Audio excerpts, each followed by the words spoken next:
অসমৰ মুখ্যমন্ত্ৰীয়ে ইমান উন্নয়নমূলক কাম কাজ কৰিছে অথচ পঞ্চায়ত ইলেকশ্যনত আকৌ টুপ দিছে মোবাইল ফোন।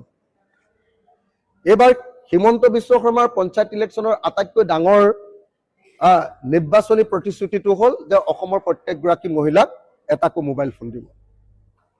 এজন মুখ্যমন্ত্ৰীৰ প্ৰতিশ্ৰুতি এগৰাকী মহিলাক মোবাইল ফোন দিয়াটো হয় নেকি কওক?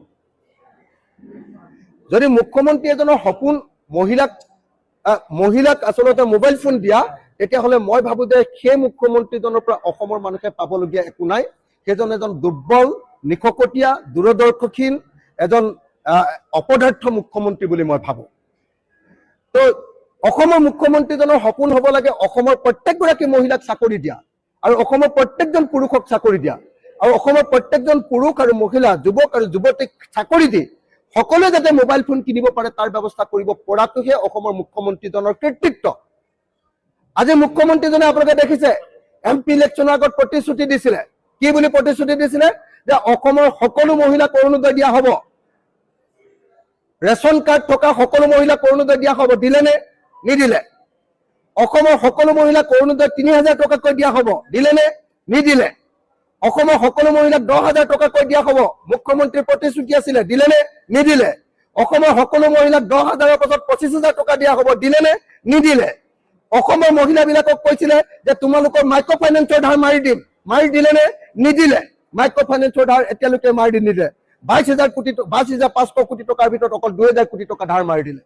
অসমৰ মহিলাবিলাকক কৈছিলে যে তোমালোকক আমি এটোলাকে সোণ দিম বিয়া পাতিবৰ কাৰণে। দিলে নে? নিদিলে।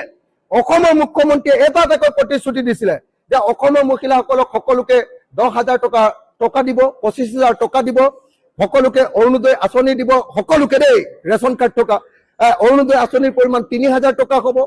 তেখেতে প্ৰতিশ্ৰুতি দিছিলে যে অসমৰ সকলো মহিলাকে এটোলাকে সোণ দিব, অসমৰ সকলো মহিলাকে মাইক্ৰ' ফাইনেন্সৰ ধাৰ মাৰি দিব। এটা প্ৰতিশ্ৰুতিও অসমৰ মুখ্যমন্ত্ৰীয়ে পালন নকৰিলে আৰু এইবাৰ পঞ্চায়ত ইলেকশ্যনৰ সময়ত তেখেতে এটা মোবাইল দিম বুলি প্ৰতিশ্ৰুতি প্ৰদান কৰিছে। গতিকে অসমৰ মুখ্যমন্ত্ৰীজন হ'ল অসমৰ আটাইতকৈ মিছলীয়া মানুহ, আৰু সেইকাৰণে পঞ্চায়ত ইলেকশ্যনত মই ভাবো যে অসমৰ মুখ্যমন্ত্ৰীয়ে যি মোবাইল ফোন দিম বুলি অসমৰ মানুহক, অসমৰ মহিলাসকলক আকৌ ক্ৰয় কৰিব কাৰণে, কৰিবৰ কাৰণে যি কাম কৰিব খুজিছে তাৰ বিৰুদ্ধে সমগ্ৰ অসমবাসী গৰজি উঠিব লাগে আৰু সমগ্ৰ অসমবাসীয়ে বিজেপিৰ বিৰুদ্ধে ভোট দি এইবাৰ বিজেপিক বিপুল ভোটত পৰাজিত কৰাৰ ব্যৱস্থা গ্ৰহণ কৰিব লাগে।